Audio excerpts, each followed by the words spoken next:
And we are back. We're back, Bumble bitches. What's today? It's a Thursday. Today's Thursday. What a surprise. So this is the first time that we have ever done a live recording, right?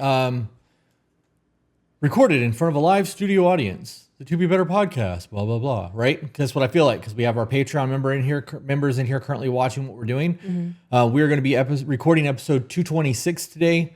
We are not going to be interacting with the chat very much in the event that we interact with you guys at all because we need to focus on actual recording content. But we figured this would be a cool way to give you guys an extra feature for content through the Patreon channel.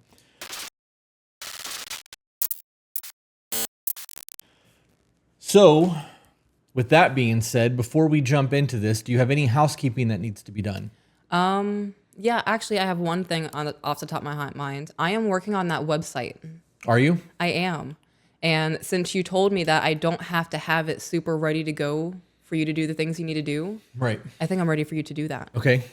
We can do that when we're done here. I just need to I need you to log into your Squarespace account. Okay. So that I can point the servers over and then pay for the non-trial version of Squarespace. Okay. So, but that'll be live tonight. What's the website? Oh my gosh, I forgot. I'm blanking. Peachesdeville.com. Peachesdeville.com. My mind went to Peaches Burkett. Peachesdeville.com. That's going to be live tonight. It's going to be an amalgamation of my brain. It's going to be photography. Photography. Photography. Photography. That's how I say it. Pho, the food that you eat from the Thai places, Vietnamese places, it's called pho, but people call it pho. Right, because it looks like pho. So because I know it's pho instead of pho, I say photography, not photography. But you correct me. You say photography. Oh, I thought I said photography. You've always thrown an extra R in there. Photography? Oh my gosh, wow, I'm super embarrassed right now. I didn't know that's how you were correcting me. I thought I said it the same way you do. Nope. Wow. That's funny. I'm going to do my short stories on there, my random thoughts and ramblings. Blog posts, photos. Blog posts, yeah. Are you going to create a sign-up thing for people to get signed up for like newsletters and shit? I think you should. Okay. I have it set up to the To Be Better website now to collect as well. The long-term goal on that is to get it set up so that we can bypass the shadow bans. Ooh, good call. Because if we can send an email out every Monday morning at 10:30 in the morning, like live stream, the premiere will drop in 30 minutes on YouTube or whatever and give a blurb about what the actual content is, we can bypass the algorithm. Right. So then we just have to get past people's fucking spam filters. But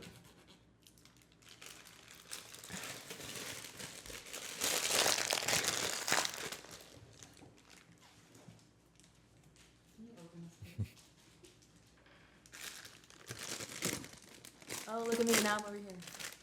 Thank you. You're welcome. The room is so different from your side. Yeah? Uh-huh. It's a different perspective. Yeah. That's crazy. Oh, this tastes like... Are they super chewy, sticky?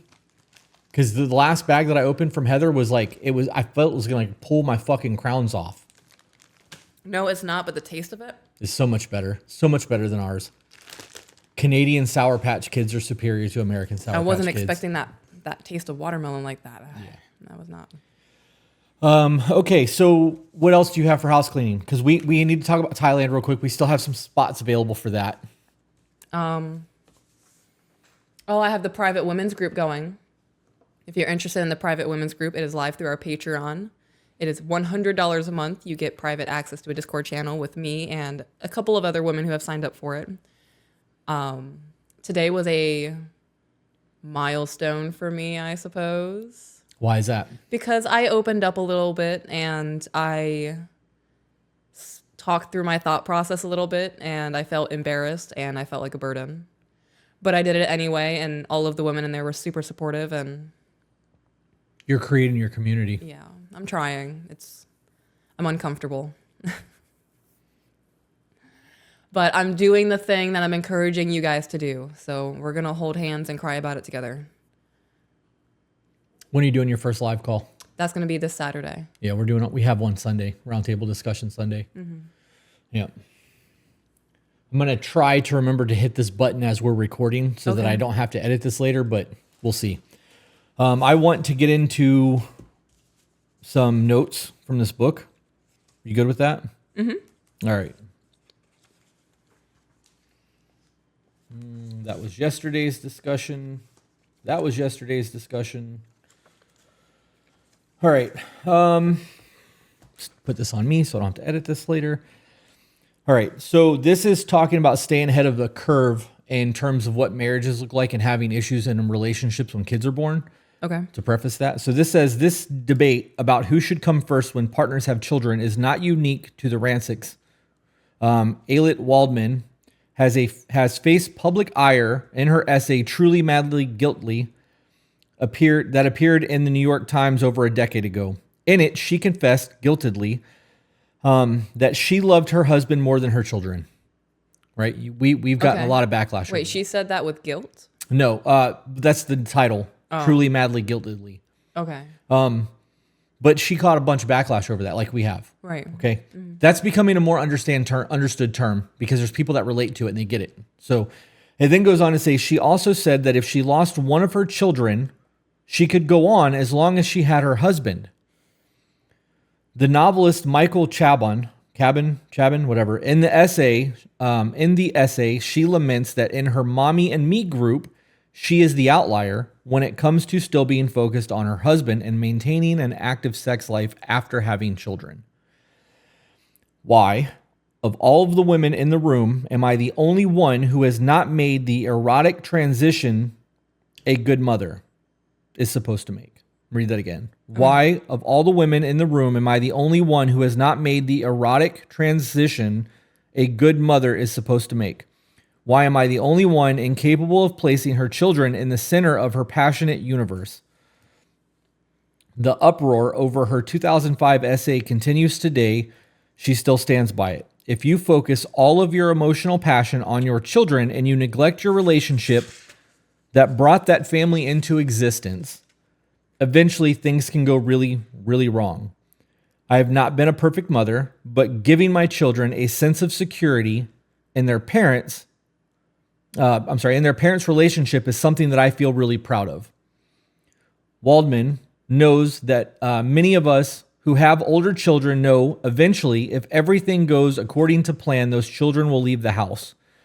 And when it's just the two of you, once again, your relationship is going to be lacking if you haven't maintained your intimacy in your connection. So almost 2 years of us having this discussion, this has been very prevalent for us in our conversation pieces. And now there's been studies done about it. Yep. As it turns out, the Rancics and Ayelet Waldman,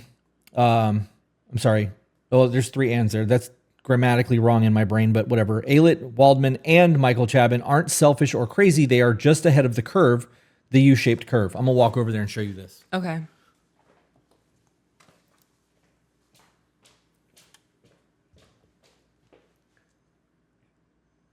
Okay. First married, kids, afterlife, right? Okay. Okay. I'm gonna stick this in front of the camera too so they can see it. Okay. All right. Just so you guys can see the curve. Let's see if it'll focus. Focus?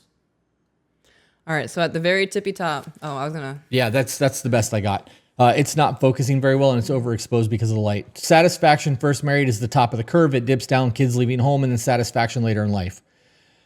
It then goes on to say,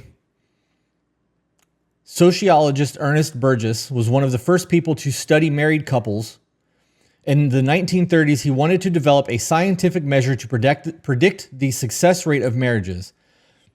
In his longitudinal study of married couples, he found that beginning with newlyweds, and as you went further along the married life spectrum, marital satisfaction was a U-shaped curve. Marital satisfaction began plummeting after the wedding and then took a big downward dive after the first child arrived, taking bigger nosedives with every subsequent child. If the couple didn't divorce while at the bottom, which we've spoken about a lot, then marital satisfaction began increasing when the youngest child left the home. This wasn't true for the early part of the 20th century, but this is the norm. So we know that you have to prioritize your partner. You can't allow all of your emotional attachment to be on your kids.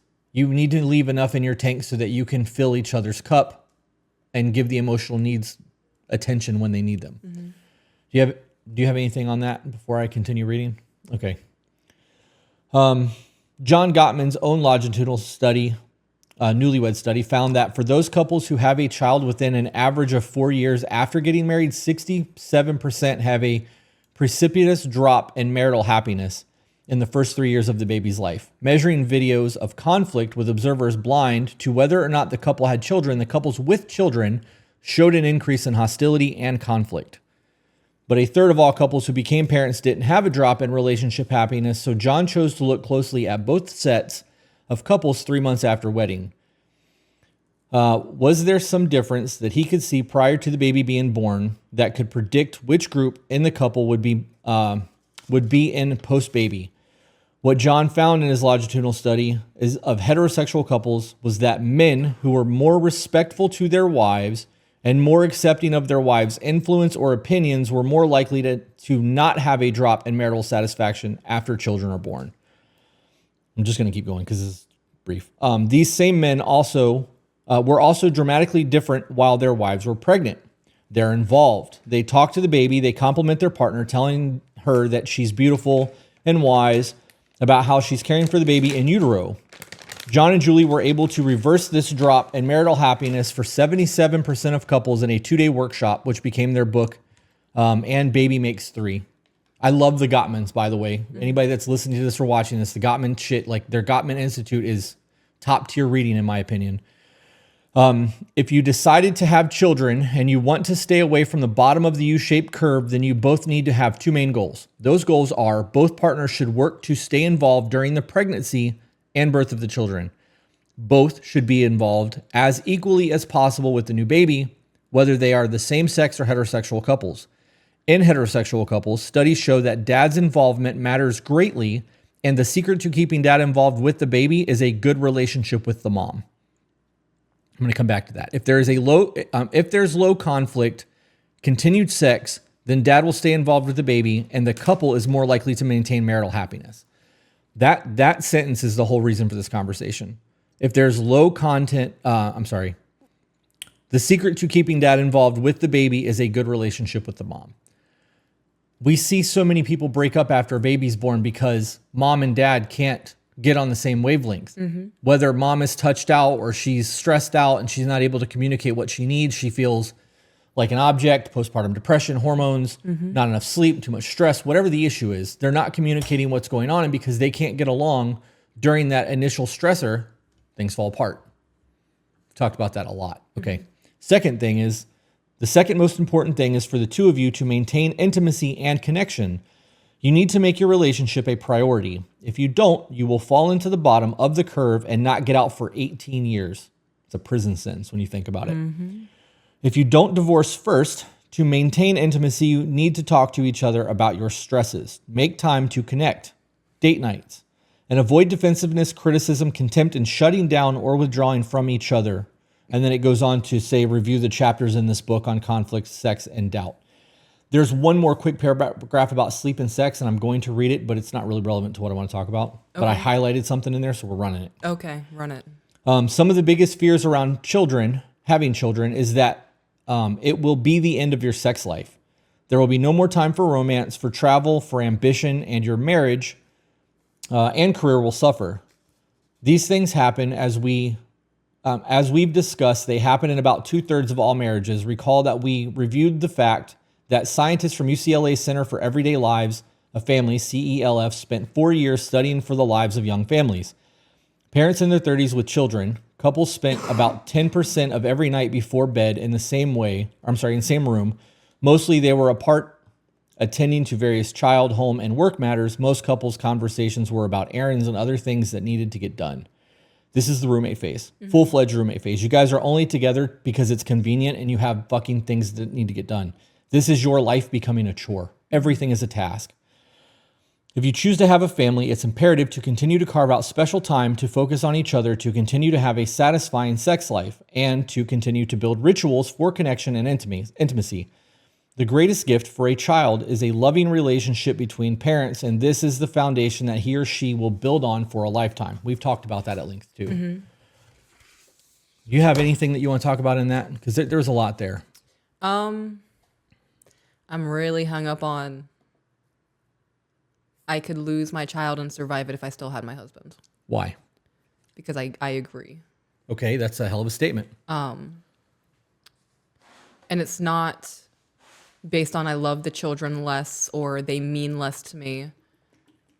When my children are grown, they're going to go live their own lives. Yes, they are. They're not going to be there to support me. They're not going to be there to help me if something happens to me and I'm not able to walk, right? Like my ankle's fucked up. Say my ankle gets worse. And then suddenly I can't use my left leg. It's extreme, but Right. when I'm in my 50s, my kids aren't going to live with me. I mean, they might if I ask them nicely and I treat them right. Yeah. But I'm not going to put that on them. I wouldn't want to put that on them. I want you to live your lives, and I've seen what a 20-year-old caretaker looks like, and they're fucking miserable. Yes, they are. If I lost you, my life would fucking end.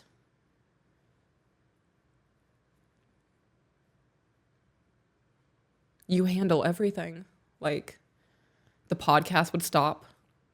I wouldn't be doing this anymore. I would have to move.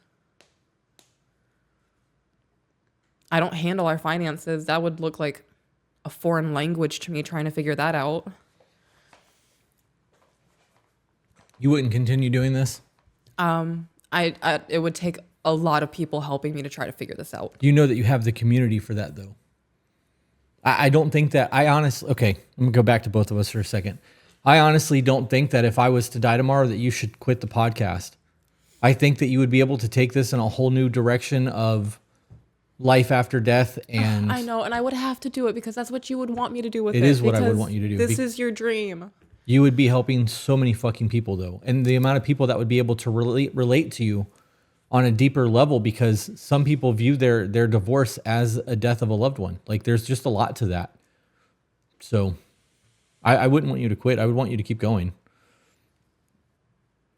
This is the long, awkward shit. Yeah, this is what gets cut, guys. That we normally cut out of here.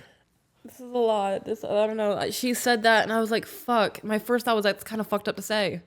But then I thought about it. I was like, you're right. Like, my whole world would shatter if I lost you. The kids are a very key component to my life, and I couldn't imagine my life without them. So let me ask you this then, because it's kind of relevant. Do you think that gut knee-jerk reaction to, damn, that's kind of fucked up, is because you've been programmed to believe that? That children are supposed to matter more than the relationship? Yes. Why? Like what caused that in you, do you think? What, that reaction? Yes. Have you ever seen that video of a baseball player doing that interview, and then suddenly he just fucking catches a ball? Mm-hmm. He's been doing that for years. Like, I don't know I don't even know the dude's name. It's automated. But I bet that he started that shit when he was a child playing baseball and just went with it. That's how I view that knee-jerk reaction. And that's something that I just have to reel in, I suppose. It's crazy to me how we are so quick to just go to our automated responses without thinking about things. Yeah. All right. Do you have anything more on that topic before I move on? Because there's one more part of this book that I want to get to before we get to emails. I'm sorry that I made you cry so quickly. No, it's me. I'm having a really hard time right now just existing as a human being. We're 20 minutes in. And it's already happened. And 5 minutes of that was just me sitting in silence.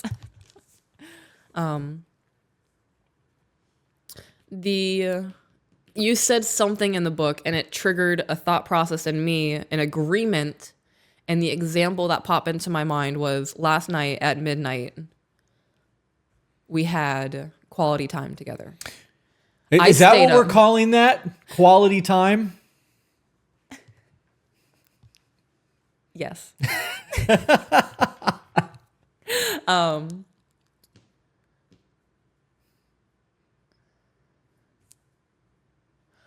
Okay, I want to side rail. I know what I'm not supposed to do this, but I'm gonna do it anyway. Aloha Snack Bar said, "My kids saved my life, but my husband has taught me how to live that life the best way I can." I agree with that. That's a hell of a statement. My children 100% saved me. Like, I was in a very dark place when I had kids, and the children have brought a lot of fulfillment to me. And that's one of those things, like, I felt like I was placed on this earth to be their mom. Oh, God, I'm crying all over again. Why'd you do this to me, Aloha? I'm kidding. Oh, God, but back to what I was saying. Yes, quality time. I locked him in our bedroom. I made it, it was a whole scene. Oh, I should have done like the Waluigi sneak to the door and then locked it. I'm usually asleep by 9:30, 10 o'clock. You're normally asleep by like 8:30. You go. You couldn't give me that grace. Well, no, because I actually am giving you grace because you go lay down with the kids at 7:30 to read with them. I'm really having a hard time remembering to push the buttons. Okay. I'm going to fucking do this though because this is going to make my after edits so much faster. Yeah. You go to bed at 7:30 with the kids to read to them, and you're normally asleep with one of them for at least 35, 45 minutes while I'm in the living room. Sometimes. And you'll come out and I can tell you fell asleep. I can see it on your face and in your hair.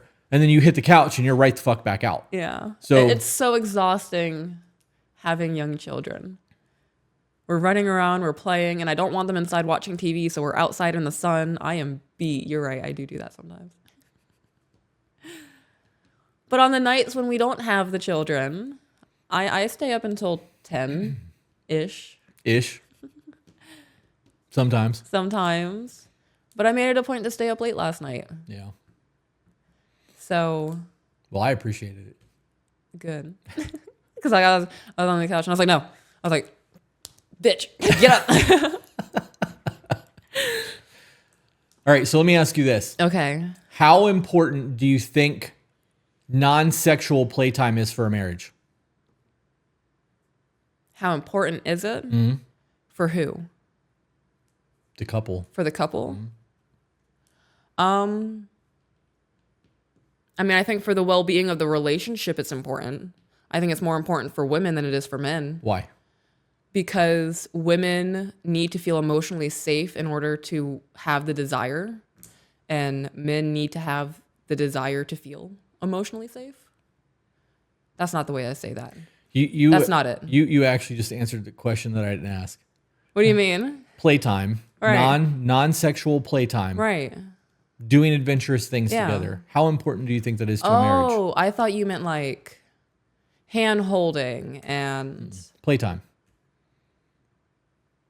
Okay, I'm so Not confused. sexy time, woman. Playtime. Right. Get your mind out of the gutter. We're talking about hiking. Anything active. Okay, massively important. Okay. I misunderstood your question. I know you did. That's why I Massively corrected it. important. You should have stopped me sooner. Massively important for both parties in the relationship. Okay. Because I'm so nasally, guys. I'm so sorry. That's something that's usually cut too. Yeah. We are two individual people coming together as one. Okay.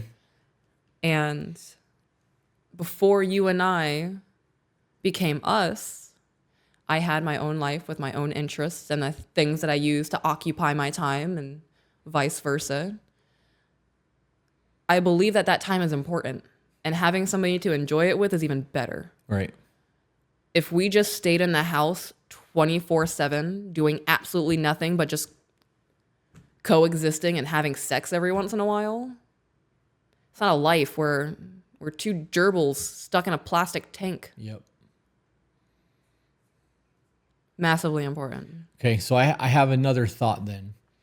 When you on Wednesday's live stream yesterday, that was yesterday. On yesterday's live stream, Was that yesterday? it was yesterday. We had talked about the importance of the way that the dating phase goes and not having people come to your house on a first date. Briefly, Yes. because of the email that we read. Yes. Because that's normal behavior. We don't want people to come to our house until we really know them, unless you're just trying to smash. But that's not the conversations of this podcast. Correct. You make it a point to have dates outside of the home. We're going to go to a park. We're going to go to a restaurant. We're going to go have coffee. We're going to go roller skating or bowling or take photos at a garden. We're going to go do something that gets us away from our normal lives, and we're putting our phones away during that time, most of the time, to engage with the person that we're trying to court. We want to learn and show as much interest as we can. We're putting the best foot forward, trying to close the deal, right? Like, so that whole situation comes down to we are courting, we're going out, we're doing activities, we're spending time together that is solely focused on each other while doing other things. That is normal behavior for humanity. Technology has not existed long enough for us to know the repercussions of this long term. So for us to want to run and play and hike and zip line and paraglide and fucking, skydive and hot air balloons or drag cars, whatever, that adrenaline of doing something is us engaged. I have something in this book that I want to read that's relative to that, but I've been thinking about it since yesterday and it popped up this morning. I'm on my third time through this book, in my audiobook, by the way. Really? I can't do a Gottman book once. It's like our podcast. There's so much fucking information there that every time I run through it, I catch something I missed last time. Okay. Anything before I get into this? No, not particularly. Okay.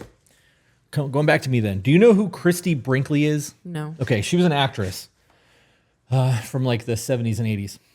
If I saw her, I might know. Okay. Feeling bound together after facing a challenge or engaging in a dangerous experience isn't specific to Doug and Rachel, which is part of a previous chapter. Irrelevant right now. Research shows that the physiological response to fear is in some way similar to the physiological response to arousal. We know that. It's why people who are into the communities that we are into have somewhat rough playtime. Okay. Sweaty palms, racing heart, or any other symptoms of fear and anxiety can be misattributed to sexual attraction. Okay? Okay. You don't have to risk life and limb to feel charged in your relationship. Try a roller coaster ride or a scary movie or any other activity that inspires fear in you or your partner and see how much closer you feel after that experience. Can you read that last sentence again? Try a roller coaster ride or a scary movie or any other activity that inspires fear in you or your partner and see how much closer you feel after that experience. You remember the first time I got you on the back of the bike? Yes. You remember how you felt when we got off the bike? Yeah. Tell me that's not true. Oh, man. Right? Right. Okay. Good? Need a second? Yeah. Okay. I would have gotten arrested. Right? Yeah. Should do that again. We should. Not get arrested, but You need to learn how to ride your bike anyways. I know. I actually feel good enough. Okay. Like my ankle rolled yesterday, and I almost immediately popped it back into place. That's good. So It means it's healing. It does mean it's healing, which is it's been almost 6 months. Yeah. Ligaments and tendons are rough. Oh, it takes forever. Good? I'm good. Okay. We've all read stories of people falling in love after surviving a natural disaster or a plane crash. Think of supermodel Christy Brinkley, who survived a helicopter crash with a handsome man who was not her husband. Shortly after surviving the heli skiing crash atop a mountain in Colorado, she declared that she was in love with a handsome man and left her whirlwind marriage to her fellow survivor lasted a mere 7 months. Talk about trauma bonded. Right? Holy shit. Okay, so we know that there's something that happens in the brain in a traumatic experience or Right. something like that releases that. They're the only one who can understand what I went through. Could be a whole lot of things, dude. So many fucking things. My brain started going crazy Oh when I my heard this the first time. gosh. And then I was like, okay, this is a great conversation for the podcast and we're going to have to talk about it. So You want to know how I know I'm still crazy? how? If you, oh my God, this is really crazy. Reeling it back in. Okay. Let me know when it's there. We're ready. Okay. This goes on to say, scientists know that the part of the brain where we experience fear, the right amygdala, is linked to the part of the brain where we experience sexual arousal. Okay, one more time. I got hung up on right amygdala because I was trying to figure out which side is right. So Okay. one more time. The part of the brain where we experience fear is the right amygdala. Okay. It is linked to the part of the brain where we experience sexual arousal. Oh, so they're neighbors. Yeah, it's linked. Same part of the brain. does the same thing. I feel like I need a diagram. So you may be thinking that's why teenagers like to go to horror movies. That's what it says in parentheses in here, quotations. What? No, you're right. Okay, yeah. The parentheses. Okay, yeah. The little. Yep, right. Okay. The two are so closely linked together that even Billy Joel didn't stand a chance when his wife crashed on a mountaintop with another man. There's also a hormonal factor at play when we embark on a new exciting adventure, a little cocktail of dopamine, norepinephrine, and phenethylamine. I said that wrong, and I'm not going to try it again, but it stands PEA for short. We're going to run with that one. PEA. Yep. And for anybody that wants to look this up, the word is spelled PHENYLETHYLAMINE. The acronym is P. PEA, like a little green vegetable. I love that. Okay. Okay. I just want to make sure I'm on the right page. So these are cameras. Thank you. So no, do both of us. Because I'm asking you a question. So are these chemicals that are released within the brain? It is. They're hormones. So you don't have to say the things one more time, but I got hung up on the weird words. Can you read that sentence again? Okay. The two are so closely linked together. Okay, blah, blah, blah. There is also a hormonal factor at play when we embark on a new or exciting adventure, a little cocktail of dopamine, norepinephrine, and P. phenylethylamine. I'm going to go with that. I don't know. PEA. Okay. 7th grade education. I'm doing the best I fucking can. So those are hormones that are released when the adrenaline's dumped. Yep. From an exciting adventure. So adrenaline is not a hormone? Adrenaline releases cortisol and dopamine. Okay, so there are norepinephrine. That's an epi shot. Okay. I think probably wrong on that one too. Not a nurse, not a doctor. Dumbass. Trying my best. I would love to phone a friend right now. You have one. Jenai. You're telling me there's urine in my brain? Wrong P, bro. Wrong P. Not me really sitting here going, stop. Which one did he just list? That could be found in urine. I really ran with it. Okay, I'm going to continue. Okay. PEA is the chemical cocktail that results in the natural high you feel when you fall in love. This is going to get good. Okay. I lost my place. It's what makes you capable of staying up all night talking on the phone instead of sleeping. PEA levels are also increased by high-intensity activities such as skydiving, also by taking certain drugs and consuming large quantities of chocolate. Mm-hmm. Often, we will lament in the loss of those love-struck days and nights when our energy for each other had no limit, but our bodies develop a tolerance to the effects of PEA. That's fucked up. Right? That's fucked up.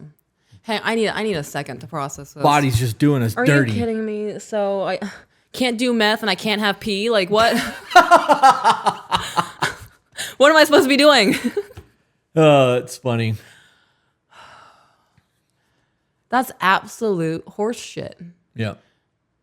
I mean, it also makes sense if our body ever recognized that we had eyeballs, our immune system would attack them because they're, I guess I'm paraphrasing, I'm not a doctor, but they're made of different cells or something. I have no idea. So our body has to ignore our eyeballs. And if they ever become aware of them, they will attack themselves. Okay. So now that I know this is all working again, Chris Dennison said that epi is adrenaline. Dopamine is happy. And then Jenny said that adrenaline is a hormone that releases other hormones. Okay, so it's kind of the guy that kicks the door down and let the rest of the SWAT team in. It's the rookie. You never want to be that guy. All right. Okay, so moving back on. Knowing that our body... What are you doing? Oh, it almost came out my nose. Oh, God, that... Janae said those Irish goodbyes when you hit the thing. It just made me laugh. That was funny. Yeah, my keyboard is in the way of my good. Stream Deck. Okay. I'm doing my best, guys. No, you're doing great, babe. Okay. Okay. Much like it does to caffeine and other substances that is often mistaken for the end of love. It's not. And by committing to understanding our need for adventure and continued exploration with our partners, we can reactivate that hormonal love cocktail at any time. Okay, pause. So we can reignite it at any time. So we just have to be active in our relationship. Yeah. So here's a really perfect example of that. Cameras. In the last, this camera thing is gonna get real old real fast. In the last 6 months, me to do it? No, because it's just one more thing you're gonna have to focus on while I'm reading shit, and then eventually you're gonna be reading shit, and I'm catching it. I just got boop. In the last 6 months, one of the things that I was most, I felt most connected to you are times where we were riding the dirt bikes, or after you broke your arm in the hospital from falling off the dirt bike because there was a lot of adrenaline there. You almost falling down a mountain. Yeah. Us going to the garden and taking pictures. I remember what it felt like after we walked fucking 4 miles round trip in the sand carrying 30-pound backpacks full of camera gear. It was like 20 degrees out. Freezing dude, I had snot like frozen to my face. Yeah. But I remember how I felt after we had those adventures. So I know from lived experience that this is for real. It then goes on to say, our sense of adventure and need for play never goes away. It may go dormant or into hibernation, but it is still a fundamental human need that is always there waiting to be acknowledged. As partners, you can ask yourself these simple questions to figure out whether your relationship is suffering from a lack of adventure. Before I read these things, I would like to point out also where it said, it is part of the fundamental human need that is always there, just waiting to be acknowledged. We are sedentary. We're sedentary. Yeah, right now, this is what we're doing. This is what everybody does. I hate it. They've actually done studies that say sitting for 8 hours is worse for your body than smoking cigarettes. And we know how bad that is because it's been crammed down our throats since the 80s, right? So like 40 years now, we've had to hear about how bad cigarettes are. Nobody's talking about how bad it is for us to stay seated all day long. It's not good for us. Well, that's what they want. Right. So knowing that that's a thing, of course, going on dates and bowling and roller skating and bungee jumping and doing all the things that you're doing during the courting phase makes you feel good because you're being fucking active. So not only are you getting the PEA, PEA. So not only are you getting the PEA, you're also getting an additional dump of adrenaline because you're doing fun shit. Why are you laughing at me? I'm not laughing at you. I would have just said P and not clarified. I would have just kept going. And plus, I like looking at you. You make me happy. Are you getting some pee in the brain? You know how sometimes when I sneeze and I pee my pants a little bit? Every time I look at you, that's what my brain does. Yeah. Yeah.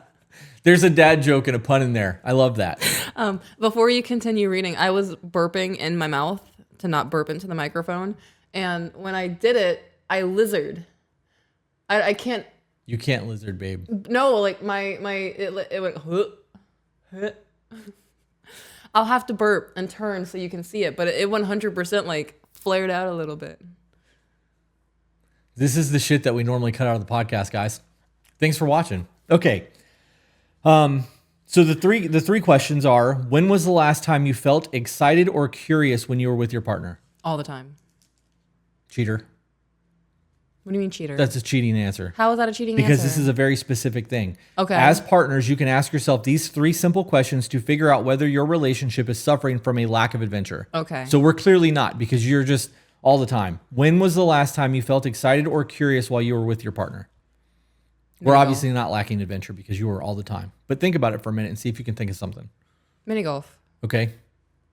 Last night. Yes. When was the last time you did something new together? Last time we did something new together.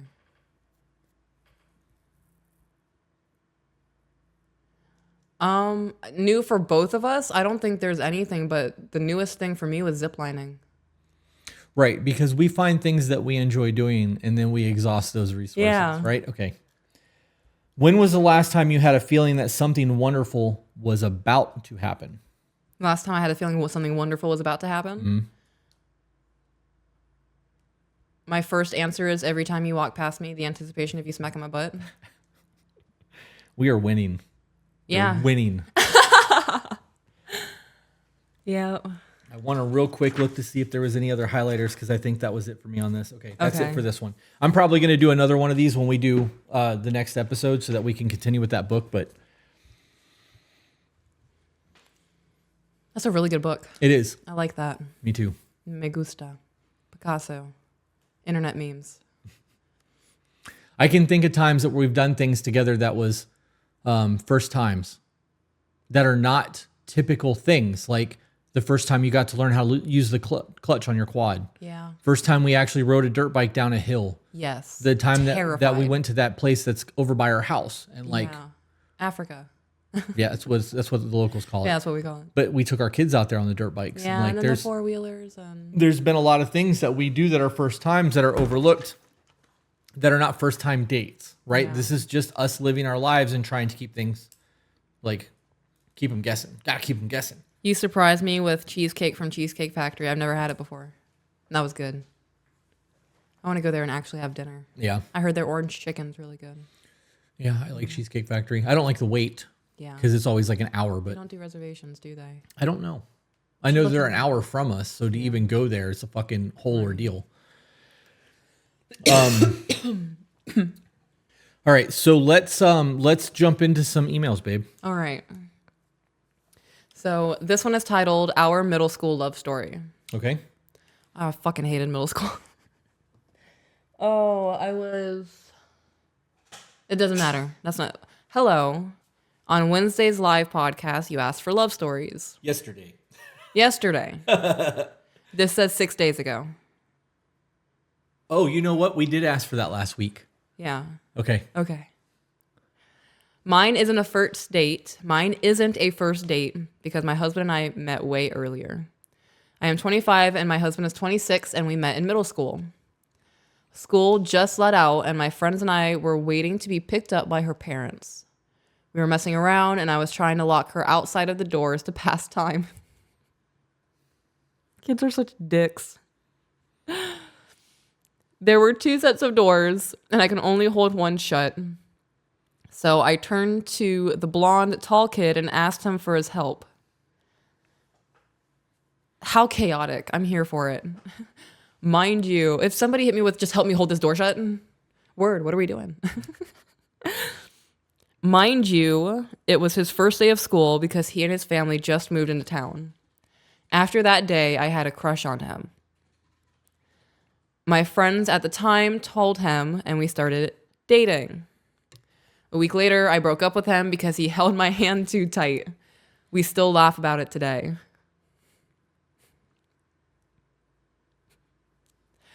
I would be 80 and be like, babe, is this good for you? Am I holding your hand too tight? Is this too much? So you're saying that I would never live that down? Yeah, I would be that person. Because it's cute and it's funny and it's playful. I think it's cute.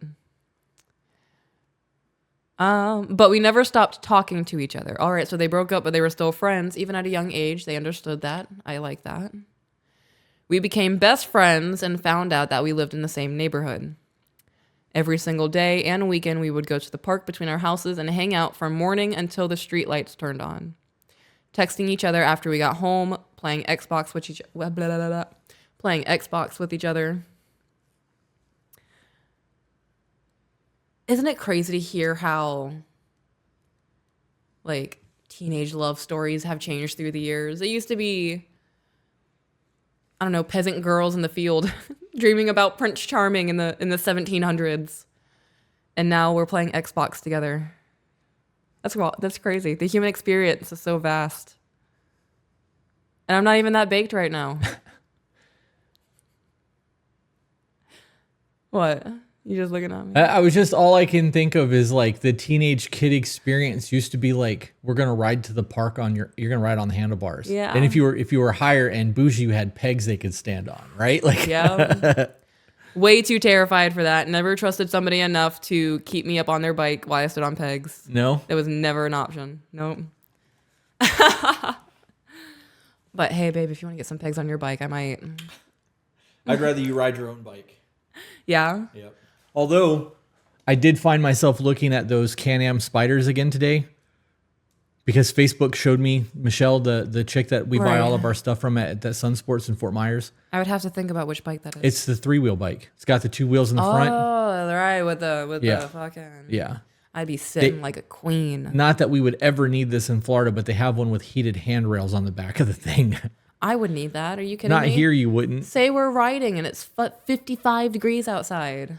With that wind chill, it's going to be like negative 20. Yeah, it wouldn't actually be that cold, but we wouldn't be riding at 55 degrees. We're taking the truck. Yeah? Yeah. Yeah, because I don't do wind chill like that. I want to feel alive. I do want to learn to ride a bike. I want to have my own motorcycle. I want to look like a really bad bitch. I'm a little scared. I'm not going to lie. It's intimidating. Falling sucks. And Really, really sucks when you fall off a motorcycle. yeah, I was about to say I projectiled myself off of a bike going 5 miles an hour. So that's a lot. But I have faith in me. I think I could do it.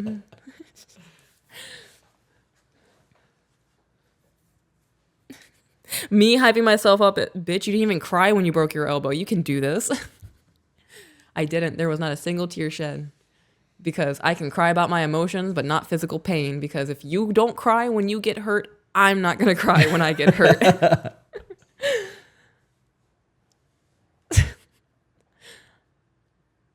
Back into the email. We've seen each other have our heartbreaks, our darkest moments, and just grow up. He was and still is my best friend to this day. One day in junior year of high school, I realized I had feelings for him. I told my 2 close friends, and we came up with a plan to set us up. It would have been so much easier to be like, hey, you want a date? Hey, do you want to go on a date? Hey, I know I broke up with you because you held my hand too tight, but like, you're kind of cute now. Why scheme? They're scheming. Because they're kids. I know. It's cute. When I tell you this man was clueless until I had to flat out tell him I liked him more than a friend.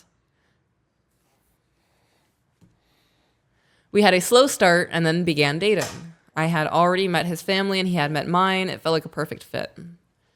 We continued dating throughout the rest of high school and then came at the beginning of the rest of our lives. He decided to join the military. We had to sit down with each other and have a hard conversation of how it was going to work. Are we still going to be together, and how this is going to be hard? We stayed together, and quickly after, he left for boot camp. He wrote me every single day, and for the first time I got his letters. And the first time I got his letters, my heart was full. I made a box specifically for the letters he sent me. Yep. The Post-it notes that my husband has made for me, I have like 10 of them framed on my desk in my office. And then I have like 10 of them spread out on my vanity.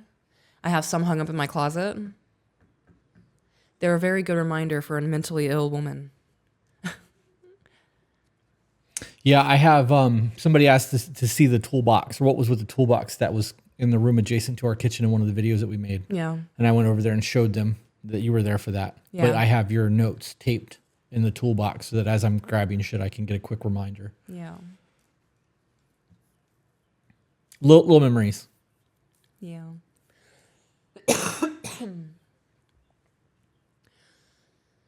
When he graduated 2 months later, I flew out with his family, and even though I wasn't able to go to the ceremony, seeing him walk through those gates as a changed man, all that time waiting for him was worth it. He started school and stayed in Chicago for 6 months. Long distance was hard, but we knew that we would be together one day, which made it all worth it. He finished school and received his first orders to Florida. It is so hard for me to not say Florida. Florida. Florida. Florida. Florida. Flo Rida. You know that musician? Flo Rida. Yes, I do. I didn't know that his name was a play on Florida. Mm-hmm. I saw his name and I was like, oh, it looks like Florida. Ha! And then I found out that it was on purpose. Right. And I was like, no, that makes a lot of sense for it to be intentional versus just a coinky dink. Right. Yeah. Before I could even move out there, he told me I had to finish cosmetology school. I was going to school full-time and working part-time and flew out whenever I could see him. 3 months before I finished school, he flew home. My other best friend also conveniently flew out from school. She also joined the Navy, and we were all together again. We went to the park we played at every day in the summer and the weekends, and he proposed to me. I didn't entirely remember what he said because I blacked out, but I said yes before he could even finish. Before I knew it, he flew back, and that see you later was so much harder. It wouldn't be long till he was back, though. A couple of months later, we eloped. I was 19 and he was 20, so let me tell you that it was a very budget-friendly wedding for us. Nothing wrong with that. Right.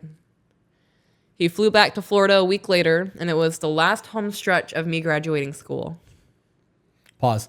Yes. Did you have places that you hung out at as a kid like that? Like the place that you just knew your friends were all going to be, so when you left the house, you just kind of went there? No. No? No. Maybe that's my age. I wish I had maybe it's that. the latchkey kid in me. I don't know. Maybe it's that. Maybe it's the environment. I had one friend growing up, and it was the kid that lived across the street. Yeah. That was it. It's lonely. It sounds lonely. Yeah. Childhood was rough. 'Tis what 'tis. The only thing that I can think of, I dated a dude in high school, my senior year. My family moved my senior year, so I changed high schools. And a dude I was dating would take me to a park, a playground next to a cemetery, and we would sit in the swings. And that was the closest I ever had to like a spot where people would be. Do you remember what it felt like, though, having that? Like, just having a place to go where you got to be yourself. There was no one around to tell you what to do.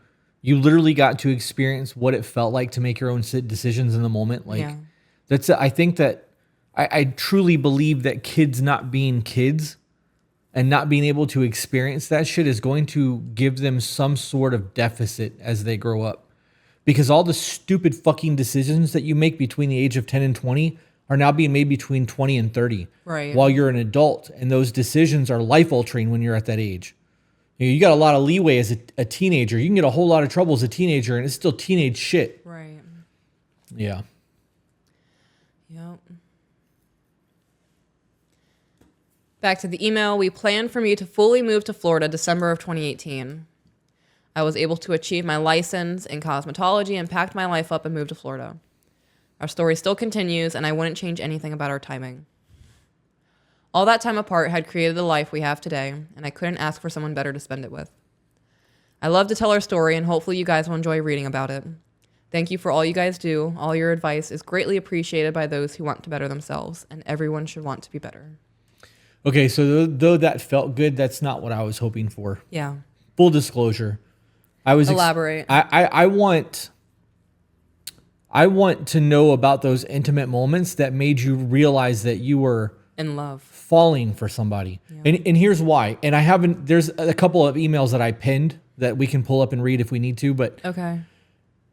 I want, and I challenged the men's group to this last week. I want men to take their women on the dates, places where they went while they were falling in love.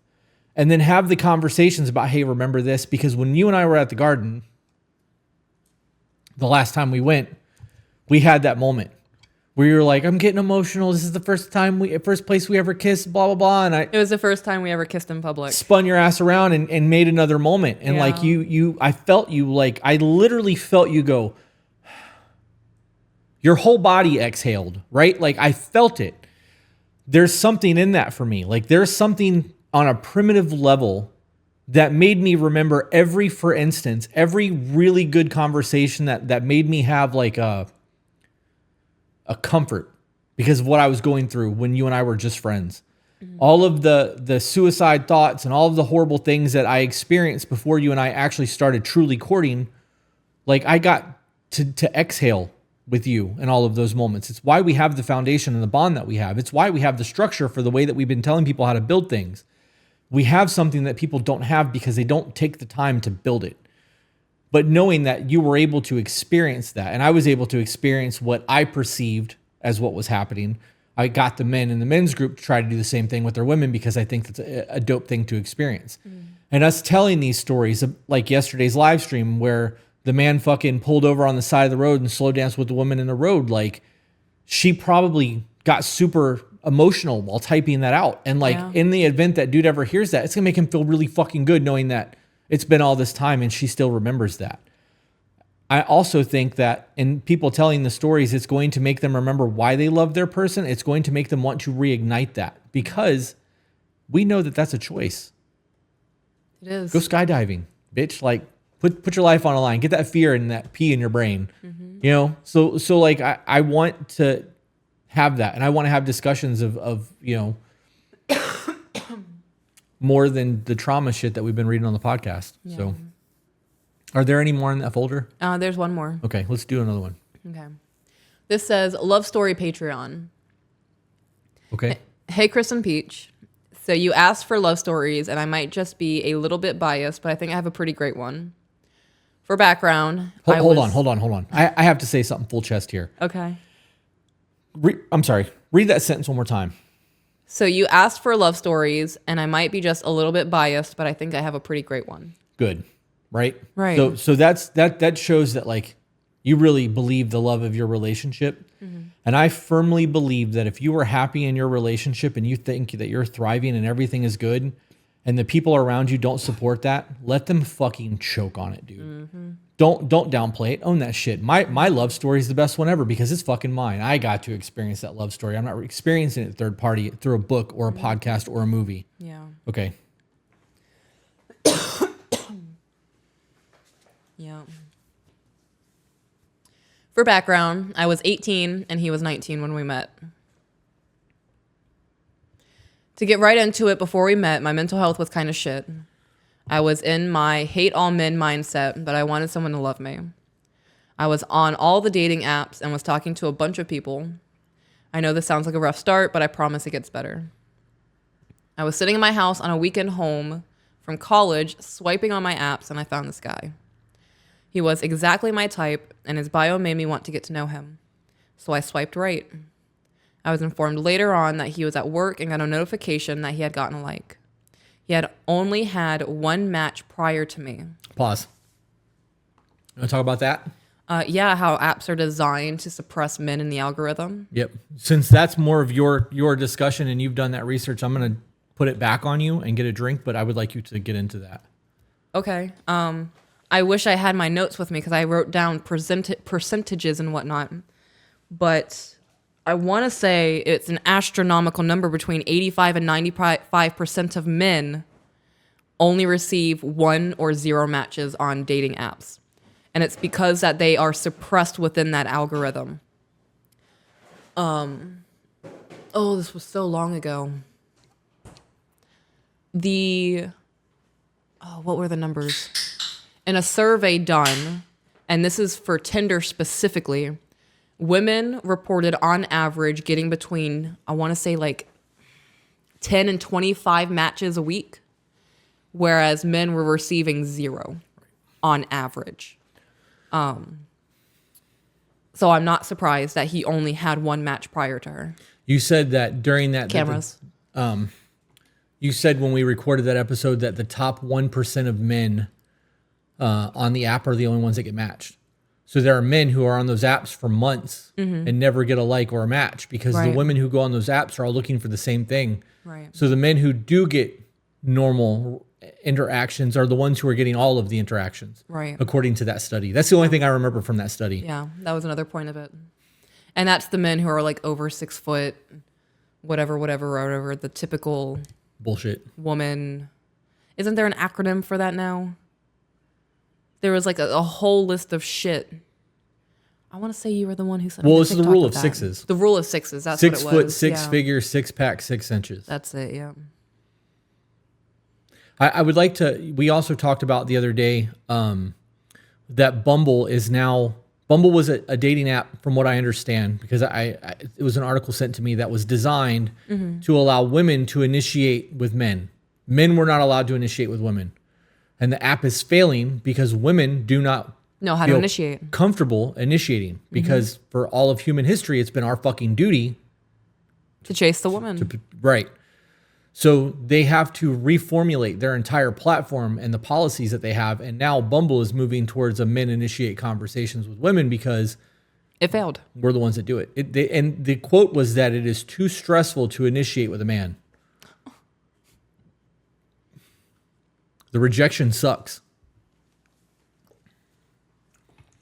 Fuck men. Don't approach me. Don't ask me to smile. The audacity. This is too hard, guys. Can you start doing that again? I know I shit on you, and I know I made you feel bad and like subhuman, but being rejected sucks, and now I'm super insecure about myself. So I would like you guys to start doing that again, please. Please validate me. Yep.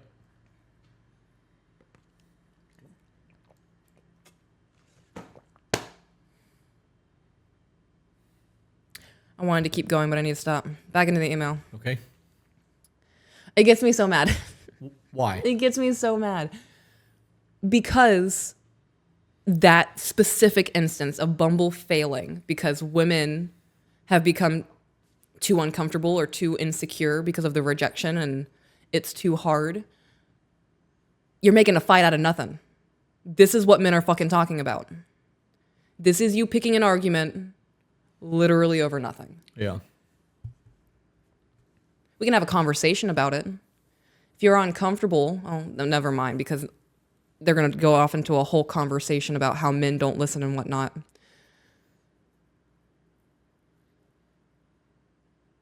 It makes me mad because it looks like a temper tantrum. Are you reading something? Yeah, I'm listening to you too. It sounds like a temper tantrum. Darth Cinderin, and I'm going to have to cut this. I may just leave this in.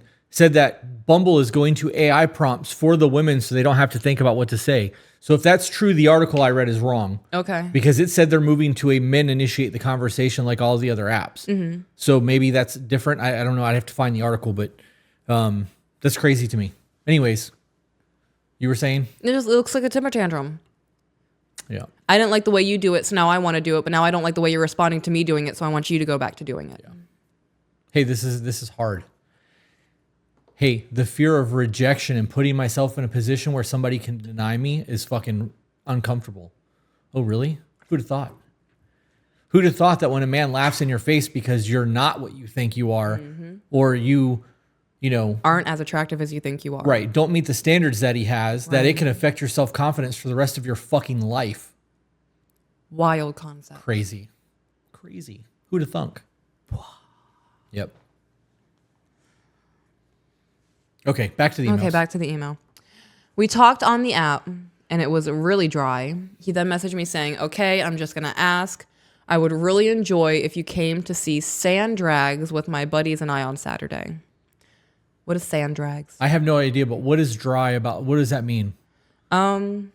It was really dry. I would assume like not really engaging conversation. Okay. Coming across as awkward, maybe. I said that sounds like a lot of fun, and I gave him my number so we could talk about it. We texted a little bit, and I asked if we could meet beforehand so I could make sure he wasn't creepy or anything beforehand. We went to Dutch Bros right next to my college campus, and I immediately thought that he was the most attractive guy I've ever seen. Oh, pardon me. We talked for almost 2 hours before I had to get back. He ended up driving me back to campus, and on the way back, we kept talking. It felt like he balanced me. I'm a very energetic extrovert, and he is very calm and quiet. That's us. Yes. But Right. Versus. Yeah. I get like little spurts of energy, like a toddler with a sugar rush. But when I'm done, you're going to have to like cuddle me and carry me back to the den to hibernate. I tuckered myself out. The next night was when we went to the sand drags. He and his buddies picked me up. It was about a 45-minute drive and all the windows were down. My hair was blowing everywhere and I was trying to hold it so it wouldn't smack anyone. The guy I was going with was sitting next to me and offered me his hat to keep my hair down. I said thank you and put it on, and he kept staring at me when he didn't think I was looking. We got there and he paid for me to get in. We hung up on that together? Yeah. Are we hung up on that together? I like it when you look at me when you think I'm not looking at you. How about the fact that happened with us as well? Yeah. You remember the first time you wore my hat? And I was did. I kind of fuck with this. You were like, you look really good in my hat. And I was like, I do? Can I keep it? Yeah. It's now my navigator hat when we're on vacation. Yeah. It definitely keeps the hair from blowing around when the windows are down. It does, yeah. I do look really good in your hat.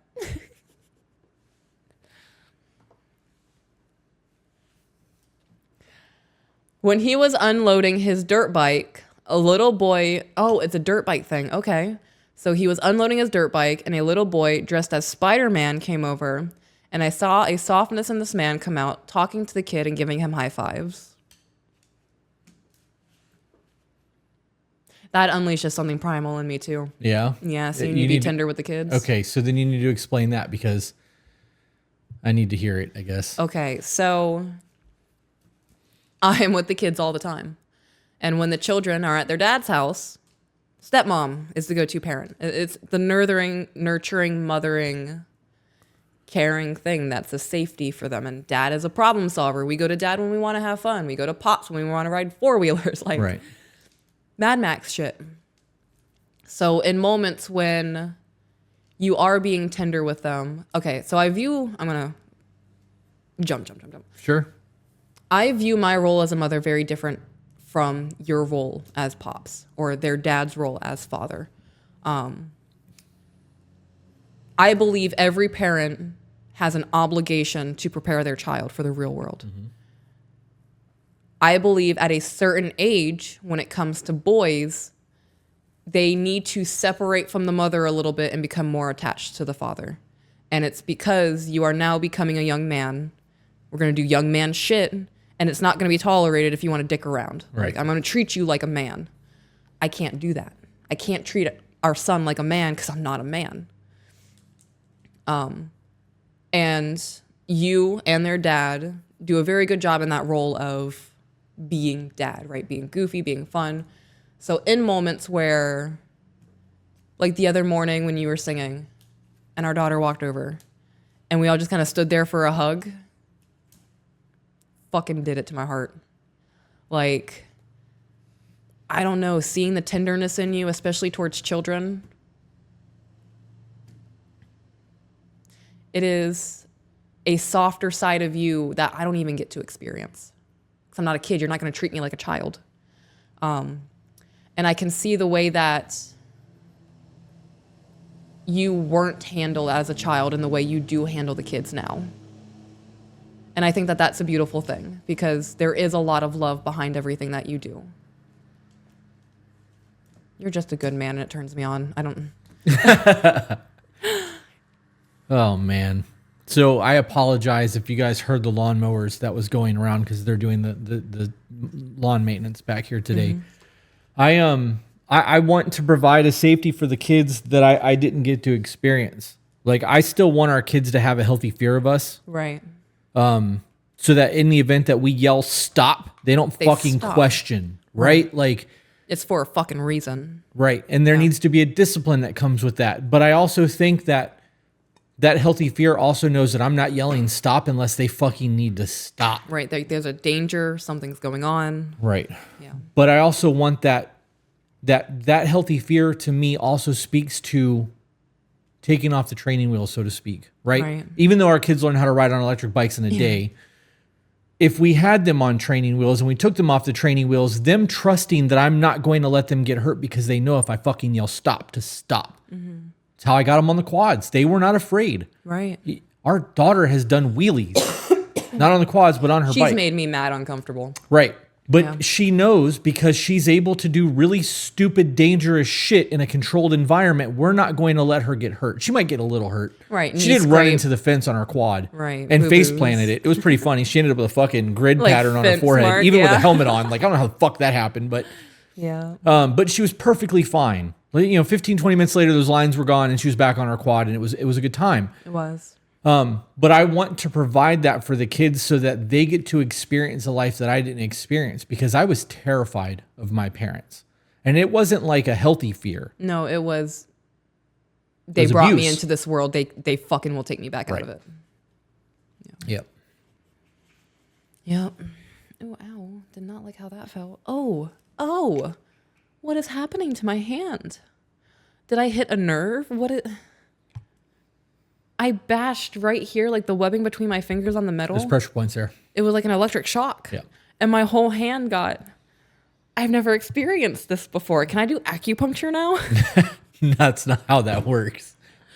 My gosh. Oh, no. Oh, okay. I'm like in sensory overload now. I don't know how to process that experience. Okay, back into the email. We all hung out for about 20 minutes when he had to go race his dirt bike. So I stayed with the rest of the group and hung out. His friends told me how great of a guy his friend was. The guy I was with finished racing his bike, and I was getting cold. He ended up giving me his hoodie.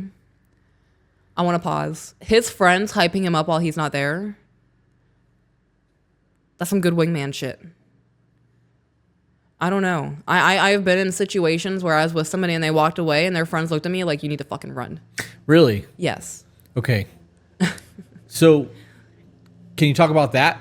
Yeah. So it was a very brief relationship. I'm talking less than 6 months. And temperament issues. When we went to hang out with friends, it was like a fireside hangout drinking. He went off and I was hanging out with all of his friends, and there were women sitting there, like girlfriends of his friends. And they were all like, he has anger issues. He throws shit. His last girlfriend was really scared of him. They all gave me the warning of, he is not the one.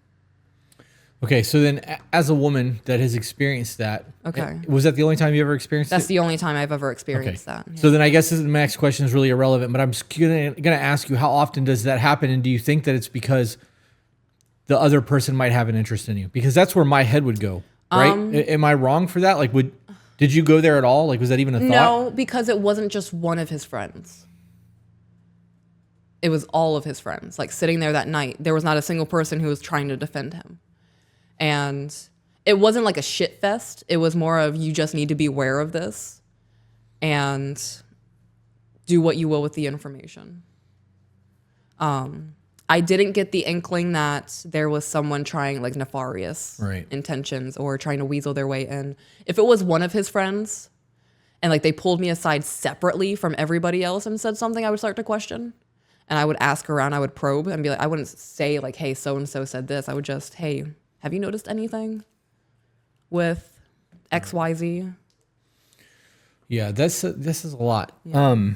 It also says something about the men who choose to be around somebody who has those kinds of issues. You're only as good as the company you keep. Right. We know that. So if that's the type of person he is and they're around and they're not checking that and he continues to stay in that social circle, that says a lot about that social circle. I think it was more of an issue, not an issue. I think it was more of they had a lot of concern for him. And they were trying their best to be supportive. It was a lot. It was. I'm trying my best to not give too much. Right. I think it came from a genuine place. It wasn't a fuck that guy, you deserve better than him. It was, he has a lot going on. He's fucking going through it. He loses his temper. He's punched holes in walls. He's thrown things. Fear for your safety kind of thing. Yeah. I think it was also like his well-being, because he wasn't always that guy. Yeah. Like something happened in his life. They didn't divulge, but I think it's important to realize though that when you get a group of people together like that, hive mindset. Yes. Okay. I wasn't going there, but that's fucking valid. I was going to say that having, if we were at a table with somebody and one of my friends, like if Sean started dating somebody and I vetted this chick and I thought she was worthy of him because I have that kind of love for the people that I care about. I do that shit too. I'm fucking doing background checks, like actual background checks. I've done that. Right. And I don't care if you think that's an invasion of privacy or not. I have somebody that I love. I'm going to go above and beyond to protect them. It's not just the women in my life. It's everyone in my life. Correct. But I want to know everything. And in the event that she checks out and everything is good for me and he got up to go to the bathroom, I would absolutely fucking hype him up, especially if I know he's happy. Right. I'm trying to help him fucking solidify a foundation. Like, yeah, absolutely. All right. The guy I was with finished racing his bike and I was getting cold. He ended up giving me his hoodie. Then we walked over to watch the trucks go through the mud bogs. We didn't watch a lot because we were talking again. Nothing serious, but learning about his friends and his family. There was no part of the night that was uncomfortable. We went back, it was almost midnight, and started the drive home. I was waiting for him to put his arm around me or something, but he didn't. It was late and I was tired. I looked at him and ended up falling asleep on his shoulder. The group dropped me off first and he helped me out the truck. I asked if he wanted the hat and hoodie back. He said he liked the hat back, but the hoodie looked better on me. I gave him a hug and then walked to my dorm. Can we? So there is definitely a difference between hat and hoodies. Right. Oh, yeah. I can lose a hoodie, but I'm not giving up my fucking hat. So you know Right. how hard it is to find a hat I like? Right. I have like 15 hats laying around the house. I wear one of them. Yeah, the cock cat. And that's the third one that I've bought. It is. Because it fits my head perfectly. I'm not giving that fucking hat up. Yeah. Okay, that's funny. It is funny. As soon as I got back, I went to my roommate's room and she almost screamed because I was wearing his hoodie. I'm not gonna lie, I'd be pretty stoked about that too. Yeah? Yeah. Because that goes back to like that little girl romanticizing of what love is. Right. Right? Like growing up as a child. Grease? Are you fucking kidding me? I was Sally. And Danny? John Travolta. I don't know. Grease. Right. I said Grease. Yeah. I heard- Sandy. I okay. was Sandy. Okay. And you're Danny. I was trying to, my brain was trying to catch up to where No. you were at with that. Okay. I'm glad. You're getting really good at that. I know Yeah. I go quick. But their love story meeting at the beach and they spent the whole day together and they're falling down in the sand and he had to give her CPR. It was a whole thing and it was super cute and they're in high school and that song about does he have a car and like, did you guys kiss? And first love is untainted love. Yeah. Puppy love. And it's so pure and it's innocent and it feels good. I get those moments with you. Really? Yeah. Okay. You give me those, like the child in me who always dreamed about being loved and being cherished and being called Sleeping Beauty when you kiss my forehead and I look up at you super tired and I go back to bed. You are healing my inner child a lot. Really glad the camera's on you right now.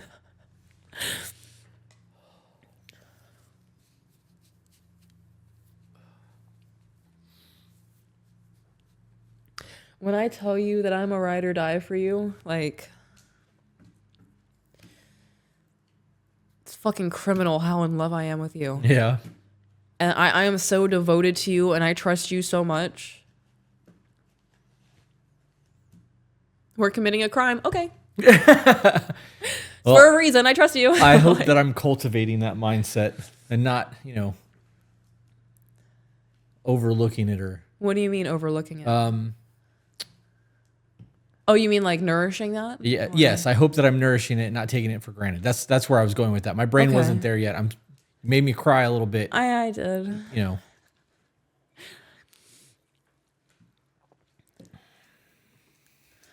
Okay. I told her that I really like him. She told me that she saw a glow about me, that I hadn't been there before. I texted him to tell him She's I got had a pea great brain. time. She does. She's got pea brain. Oh, man. I texted him to tell him I had a great time. And then he asked me on an official first date, and I said yes. Oh, man. Come on. That was a first date. That was a first date, right? So that was when we had our first date. That was the conversation afterwards. Yeah. I immediately reached out to somebody. I was like, yo, Just so you know. yeah, that was not just a dinner. That was an actual fucking date. Yeah. This is going somewhere. I now have to make phone calls to people and apologize for where this is going because I'm not going to turn this away. And I did. You did. And it destroyed a friendship. But I do consider that our first date, even though it wasn't an actual date. Like, that's agree. Okay. Another date that I considered a date that's not really a date was one of the first times you came to my apartment. Yeah. Yeah. It was a hangout and we watched a movie and I did the 80 slide down the wall after you left, but I romanticized that so much in my brain. It's like noir film and we're in black and white and I'm getting ready to step on the train and you're like, no, don't leave me. I can make it work, babe. And you swing me off of the train and we do that little twirl and you kiss me and then it's raining. Yeah. I do that. The first text after the dates when like we were friends, but after we started courting, I was like, oh my God, I don't want to seem too clingy. Like he knows me as me, but he doesn't know me as me yet. Right? So the attention that I need and the validation. When you would text me first, I was like, okay, so he does it into me as I am. I'm getting myself nervous. I see that. I'm fucking heavy breathing like and I'm getting flashbacks to sitting on my couch and the headlights flashing on into the living room. And like I said, I would always know you were getting ready to text me because the headlights turned on.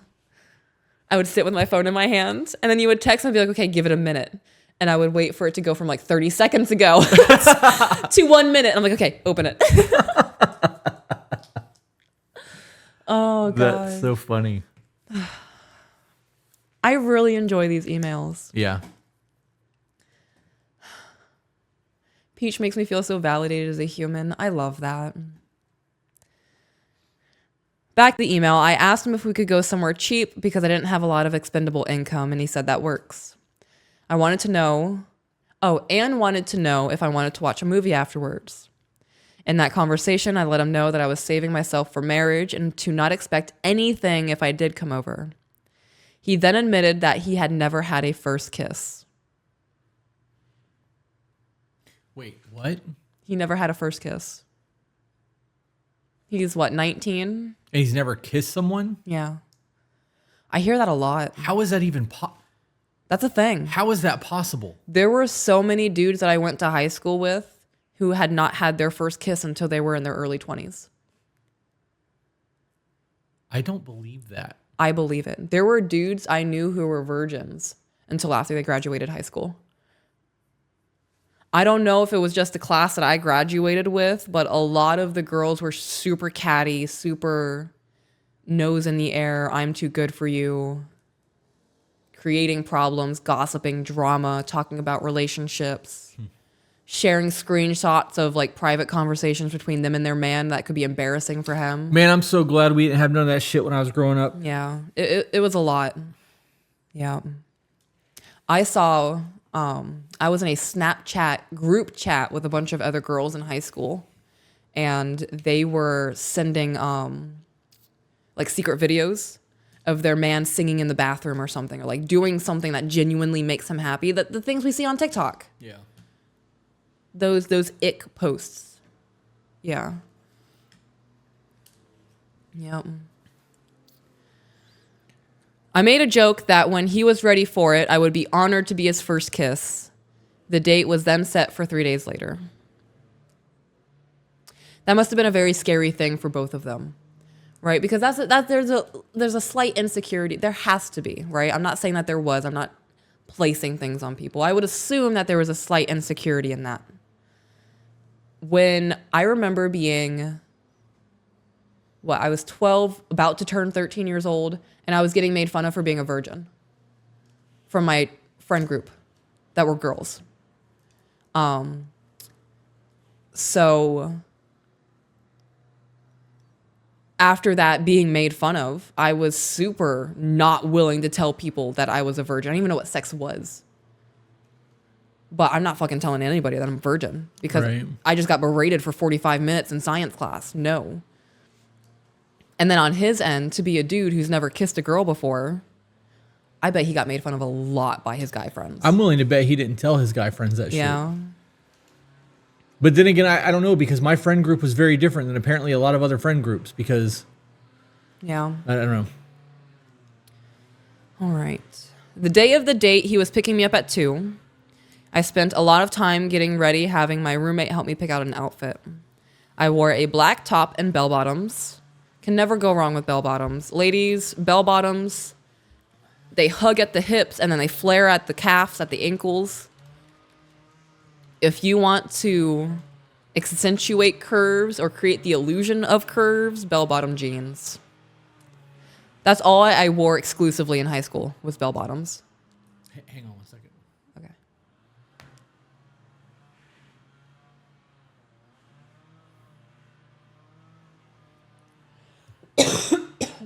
Okay, we're good.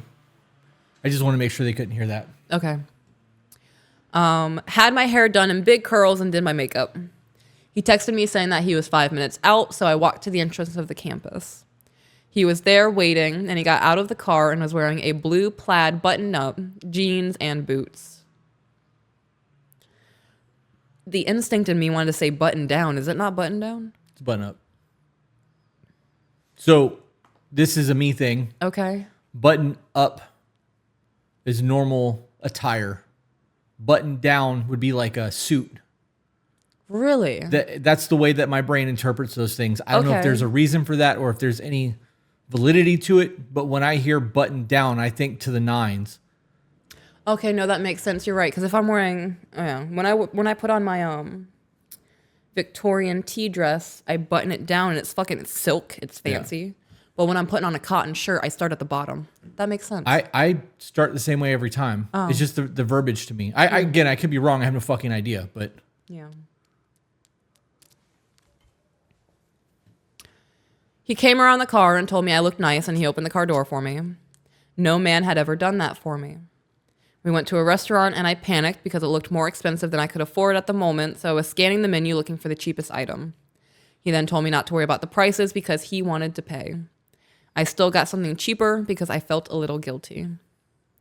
That's still a hard thing for me, to not get the cheapest thing on the menu. Okay, so let's talk about that. Okay. We had an actual I'm so sorry.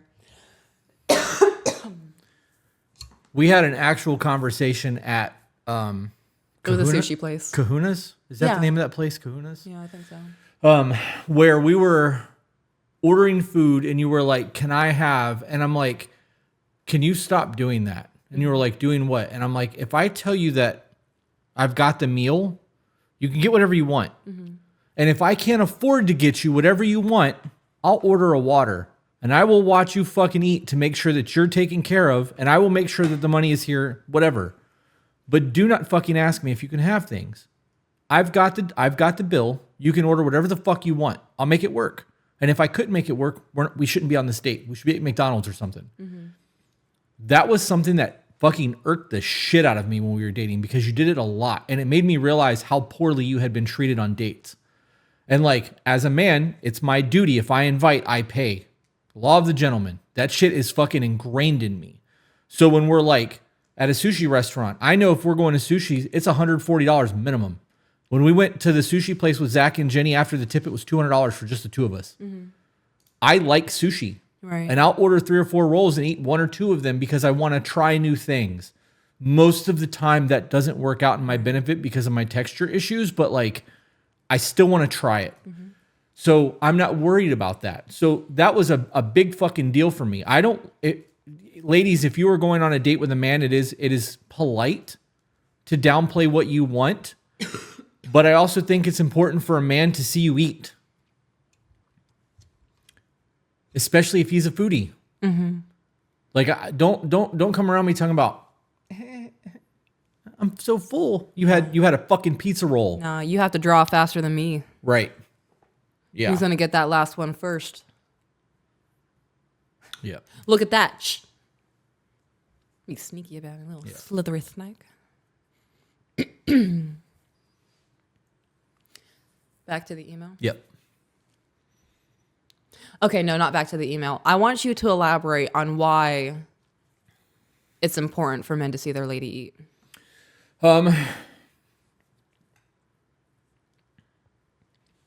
I need to know that you're being authentic with me. Okay. I don't expect you to ever fart on the first date. I'm not farting on the first date. But I need to know that you are giving me your authentic self. Right? And we've both been over 300 pounds. So like, I've also been incarcerated. I eat fast as a motherfucker. You do. So like, that's who I am. I didn't downplay that when we were together. I was still talking with food in my mouth with my hand over on our first few dates. There was manners, but you were getting the true me on those dates because I don't want to catfish you. I want you to understand what you're getting yourself into. I think. I'm sorry, I have a lot of mucus in my throat. And it's that super tacky shit that I can't get up. I think you being willing to eat in those environments or on dates like that, women being their authentic selves, speaks to the same level of this is who I am as the way they treat the server. I believe that. And if you drink on a first date, I'm really fucking paying attention. And I might get a drink, but I'm a nurse that motherfucker. It's going to be really prolonged. I'm not catching a buzz because I want to see how you interact. That's courting phase shit. Yeah. I think that's you learn a lot just by paying attention to people. And when they're being their authentic selves, you know what you're getting into. I don't want I don't want somebody to promise me falsehood. I want truth. I want to know what we're getting ourselves into. And the sooner I can know what's what, the better. So that's I wasn't expecting you to ask me that, so I hope all of that made sense. It did. But okay. It did. I'm glad you said that because I can eat. That made me feel good. Okay. That was a selfish thing. I needed to know for my own peace of mind. Okay. We were talking, and he told me that this was his first date ever. He had been in a relationship previously, but they had never went on dates or anything like that. He then showed me the text he sent his mom of a picture of his outfit, making sure he looked nice. Stop. Okay, so let me ask you this. Is that a red flag for you? No. Why? Because he's never been on a date before. Okay. And I don't know if his dad is present. But if his dad's not present, the next best thing is mom. And boys will always seek, what is it? Validation, affirmation, and affection from their mothers. And then later on in life, that role moves to their wives. Right. So it's his mom right now. I think that is, to me, that's a green flag. Because he cares about his appearance. He wants to make sure that he looks cohesive. He wants to make sure he looks nice. That is a foreshadowing into the future of you're going to care about how you look with me. So you're going to want my opinion on how you look. You're going to want my authentic opinion on that doesn't really fit your body. Well, let's do something else. Okay. I view that as a good thing. Willing to take constructive criticism because he was asking for an opinion. So I would...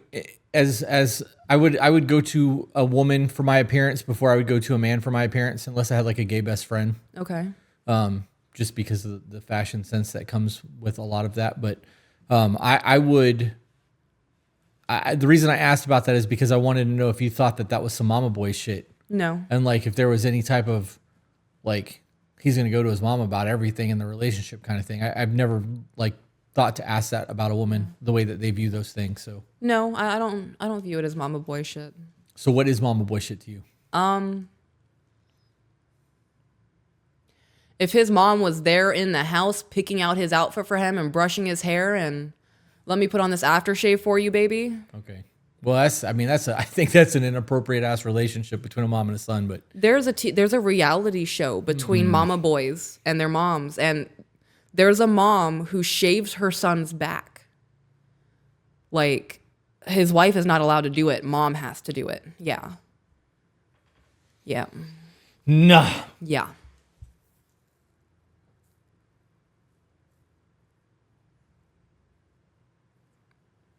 Spoiler alert, he did. I found the nervousness really cute and wholesome. We finished at the restaurant and went to his apartment where I changed into sweats and a t-shirt that I had brought. Okay, I fuck with this. That's smart. Why is it smart? Because if we are hanging out and watching a movie, I'm not going to sit here in the outfit I wore in dinner. I'm wearing heels. I look nice. My hair's probably done. And now we're going to sit on the couch and be comfortable. I'm not comfortable in this. This was so I looked good for you. Okay. You know that there are different levels of attraction to a man. Right. Are you aware of this? Am I about to tell you something new? Maybe. I don't know. Let's find out. You done up, makeup, dress, heels, the whole nine is a level of sophistication and sexiness that does it for me on a level. You in my sweatpants and a big baggy t-shirt with a messy bun, like you just woke up in the morning and got dressed, is a entirely different level of sexy. Really? Okay? Okay. Now, there's a third level of sexy too, that is the lingerie aspect. But that, because that speaks to playtime, we don't have to get into that because that is intentional sexy thoughts. There is a direct correlation to you in a messy bun, my sweats, and one of my t-shirts that leads me to a gratifying sexual thought. Like you were sexy because it reminds me of sleepovers. It reminds me of what it was for us to have sex all night long and you stay up and then I wake up the next morning and you're in the kitchen making me fucking breakfast in my oversized clothing. Every time you get dressed like that, I immediately correlate that to those nights and it does it for me. Yeah. That's a thing for a lot of fucking men. I did not know that.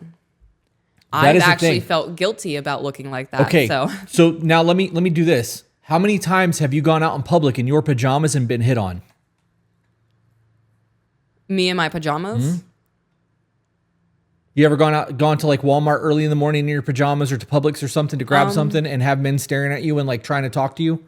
There was one instance. The amount of women who fucking complain about men trying to talk to them when they're dressed like that, they don't get it. Right. I see it on social media all the fucking time. I'm glad that it hasn't happened to you. Right. But that's the thing. Like for a lot of women, they've experienced that. And now that I've said that, ladies, if you're listening, you get it. That is a thing for us. We equate that to the morning after. It is very much a thing. I love seeing you in my sweats and my clothes.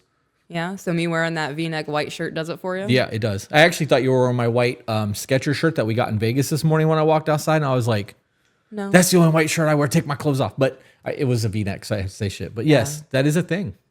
That's a thing. Okay. Yep. He brought his twin-size mattress into the living room where they had a projector, and he gave me the remote and told me to pick a movie. I immediately turned on Tangled. Okay, we're watching cartoons on a first date? Yeah. I laid on his shoulder and we talked a little bit, but not a lot through the movie. I had picked the second movie, which was Mulan. I was laying on his chest. His heart started beating very fast, and me being me asked why. He said he was thinking about something, and I asked what. He said he wanted to kiss me on the forehead, and I said he could. This man's heart went pitter-patter to kiss her forehead. It's because neither one of them have ever done anything. I was going to make a puppy love joke. They're watching cartoons in his living room on a twin mattress. Like, it's cute, and it's sweet, and like this, he's fucking trying. He is. Like, you know the women, oh my God, I feel like I just got ripped from another dimension and I gave myself a headache. There are so many women who are in their 30s, 40s, 50s, and they're just fucking bitter. Yeah. Yes, they are. And nothing that their husband does is good enough for them. Why? Because we were all once that 18, 17-year-old girl who's never been kissed before. Oh my God, he's holding my hand in public. Like, that used to be good enough for us. That was the attention that we craved. So what happened? We got used to the P.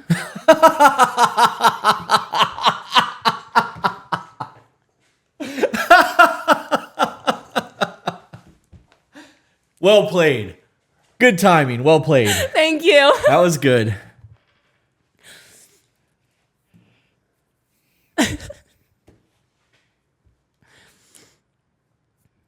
That's funny. I'm just going to continue reading because I have nothing to add on to that. Okay. I didn't plan that. That was literally in the moment. You hit me with what happened and my mind went, we got used to it. And I was like, the P. Yeah, that's funny. Oh, gosh.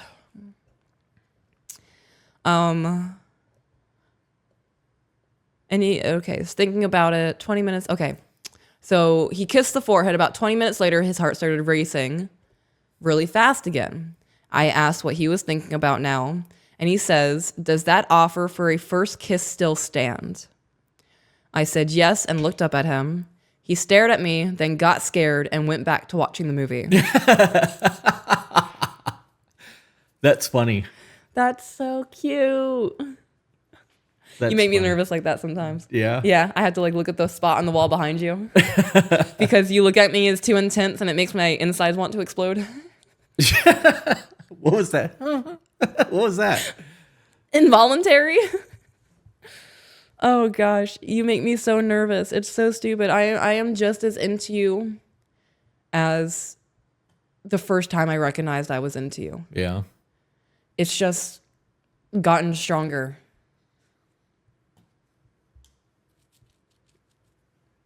Yeah. You smile at me and I'm like, oh my God, I'm the one he smiles at. I never take that shit for granted. When we're sitting on the couch and you put your hand on my feet, my fucking heart starts racing. Really? Yes. About 5 minutes later, I looked up at him again and he kissed me. It was just a peck, but I almost melted. And in that moment, I have never felt more safe with someone and everything just felt right. We watched one more Disney princess movie before I said I should probably get back to campus. This bro watched 4 hours of cartoons. I was just thinking that shit. Not just cartoons, Disney princess movies. And he did it with a smile on his face. Wild. What? That I love you, but I wouldn't sit through that shit now. I know. You would watch Twilight with me though, so that means a lot. I would sit through any of those movies for 2 hours. Oh, but doubling it up or tripling it up, no. Right. No. All right. He walked me downstairs and opened the car door for me. On the drive home, he asked if I would be his girlfriend. At that moment, I wanted to say yes. I also knew that I didn't know him enough, but I also knew I didn't deserve a man like him quite yet.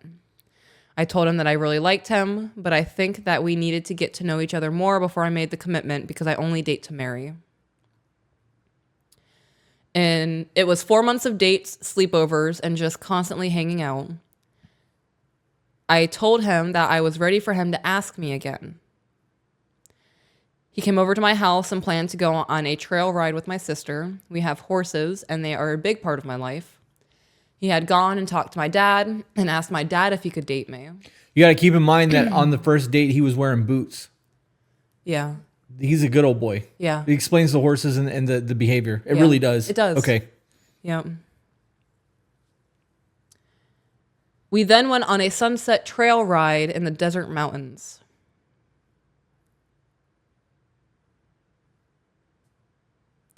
Part of me is like, yes, girl, fucking get it. I love this for you. And another part of me is like, why couldn't this have happened to me? Because we don't live in the desert. Right, no, I know. I mean, just like 18-year-old me. I understand everybody's life is different. We do have moments like that, though. Like, I view us being in that side-by-side as a date. That was a date for me. That was an amazing experience for me. Talk about an adrenaline dump. Like... I managed to get it into second gear, which, you know, we were in a group ride, so it was slow as fuck, but I gave enough distance so that I could gas around a corner and actually have a moment. Yeah. And you're like, woo, get it, babe. Yep. So even though I was only in second gear going like 15 miles an hour and it only slid like that far around the corner, I knew you enjoyed it. Yeah, I fucking hyped it up for you. Right? So I was super stoked about you doing that. Yeah. Yep. I felt like I was true blue Mad Max shit right then. Like I was the dude hanging on the beam, fucking flying back and forth. All you needed was a guitar. Yeah. Yeah. That's funny. Yep. We got to the top of the hill and he asked me if I would be his girlfriend. And on January 2nd of 2022, I said yes. I feel like she's announcing like, we're getting married. Yeah. Like, but like, this is so cute. This is... also, the numbers are really doing it for me. It's 010222. What a fantastic date. 2022 when you think about it. 2022. Right. This is just so many. Oh gosh, there's so many 4s in this, and you add those 4s into 8s, and you add that 1 into 9, and 9 is my favorite number. Okay. I don't think you've ever seen that side of my tism before. Have you seen that side of my tism We've talked before? about it briefly. You've not full extent. Oh, numbers like that, like in sequences that add up into things. Have you seen the movie Seven? Mm-hmm. I obsessed over that movie forever. And like numbers became a thing for me, and it was a game. I can't do math, but numbers are fun. Wait, are we talking Brad Pitt, Morgan Freeman, What's in the Box 7? Or are you talking about a different movie? Then The Knowing. It's The Knowing. Okay. Where he had the notebook with all the numbers and dates. It's The Knowing. Okay, yeah, definitely not the same movie. Because Not I Seven. went to What's in the Box and Right. he made me fuck her with this thing on. So we went to two very different conversations just now. Okay. You're right. That was my fault. Okay. Miscommunication. I was excited about the numbers. Okay. Less than a month later, he graduated and had to move back to his home state, which was 1,500 miles away for a job. It's been hard, but we make it work. Even with him being so far away, I've never felt more loved and safe around anyone. Oh, pardon me. We see each other whenever we can. We do FaceTime movie dates and FaceTime Bible study. Throughout our time together, I finally feel as though I have become a woman worthy of this man. I have fallen into my feminine because he is such a masculine presence. Hoping to be engaged this year so we can plan his move back down here. I truly believe God has given me this man, and I couldn't be more blessed. He is a quiet protector, a calming presence, and a beautiful soul. He is my best friend, and I can't believe I get to live this life with him. Thank you guys for everything you do. Meeting y'all at the Arizona meet and greet made my year. Okay, now who is this? It's Ginger Cow. Oh no, what? Okay, that makes sense. It does. Because she said they were long distance. Right. Okay. Oh my God. Okay. Why did you do this to me? Oh my God. Because now we have a face to all of this. I sat next to a fire and listened to her life story for like 3 hours. And like now hearing the back end of that. Yeah. Girl, stop. Like I heard about that campus and you getting stoned. And you were dating him during that time. That's amazing. Oh man. Yep. That's fantastic. That's so funny. Absolutely fantastic. You two are truly genuine souls.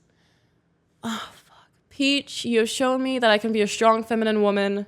And Chris, I know you get a lot of hate, but thank you for showing me that a man can be strong and masculine, and I don't need to view it as a bad thing. Meeting you both really showed your love for each other and how beautiful both of your souls are. Included is a picture of my man and I when we started dating and a picture of us now. Oh my God. That's the date. Was that the first date? Was that the bell-bottom jeans? That is. Those are bell-bottom. That's the first date? That was the first date. I love that. It looks like she's wearing Jinkos. I know she's not because they're tied on the thighs, but they look like Jinkos to me.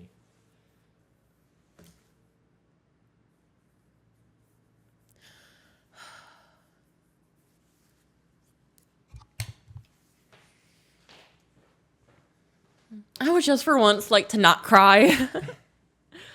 That's funny. I wonder what it's like to feel emotion without having tears leak out of your face. That was beautiful. That was beautiful. That got me. You got my ass. You didn't put your name in there on purpose. Yeah. All right, so let's wrap up the podcast, do a little bit of Q&A if we want to, and then call it a day. Yeah. Okay, good. so guys, as you guys are listening... Oh, excuse me. Sorry. You better be. I was talking. Rude. What are you going to do about it? Nothing, because... So as you guys are listening to this podcast, know that we are trying to move away from doing trauma dumping emails. We want to get in more to stuff like this. So if you have stories like this where you can get into the most romantic times of your relationship, today I asked for the top 3 most romantic things that's ever happened to you in your life. We would like stories like that so that we can get into those. We can break down gentleman things like we've done in this episode. We want to get into something that's going to give you guys a little bit more hope and a whole lot less drama. That's the direction that we would like to take the podcast. We still have slots available for Thailand. By the time this is live, the Vegas meet and greet will have come and gone. Correct. But if you guys are listening on Patreon right now, there are still tickets available for Vegas if you would like to meet up with us. And I guess we'll see you guys on the next one. Bye, guys.